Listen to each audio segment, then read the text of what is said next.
On April 28, 1971, the Occupational Safety and Health Act went into effect, promising safe working conditions for all Americans. The OSH Act has improved workplace health and safety nationwide, preventing hundreds of thousands of deaths since it was enacted.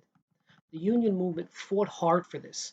We recognize its anniversary each year as Workers' Memorial Day, a day to pay tribute to those who have died, been injured, or made sick on the job. Over 50 years later, the fight continues. Workplace hazards kill and disable more than 100,000 Americans annually. In the last 5 years, 50 gig workers were killed on the job. In 2020 alone, 223 New Yorkers were killed at work. This is unacceptable. The infectious disease outbreaks caused by COVID-19 are more widespread than anything we've seen since the OSH Act took effect, exposing serious gaps in our workplace health and safety protections. Workplace injuries, illnesses, and deaths are preventable when working people have access to proper training, adequate safety equipment, and when employers are held accountable for the working conditions they foster. Workers must have a voice on the job to achieve these things. A recent Gallup poll found that 68% of Americans approve of labor unions, which is the highest approval rating recorded since 1965. Organizing campaigns are taking off all over New York State and nationwide.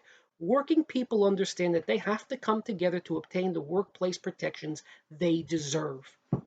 It's critical that we remove the barriers to forming a union so that workers who want to organize can. Penalties must be increased for employers who violate workers' rights so that working people can organize without retaliation and effectively bargain for a fair contract. Passing the PRO Act in Washington would bring these necessary changes.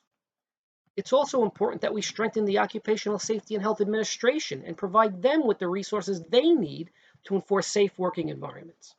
Due to understaffing, many employers and workers never see OSHA in their workplace, and the penalties for violations are too low to deter the bad actors.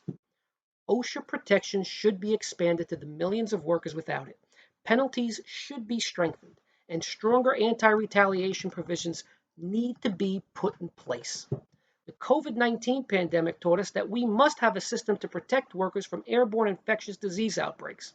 In New York, we passed the HERO Act, which established a variety of industry-specific plans to protect workers from future airborne disease outbreaks that present a serious risk of harm to the public. Working people are the backbone of this state. They have made and continue to make unimaginable sacrifices to carry us through the pandemic. It is our responsibility to protect workplace deaths, illnesses, and injuries because workers deserve a safe workplace and a voice without fear or retaliation. Thank you.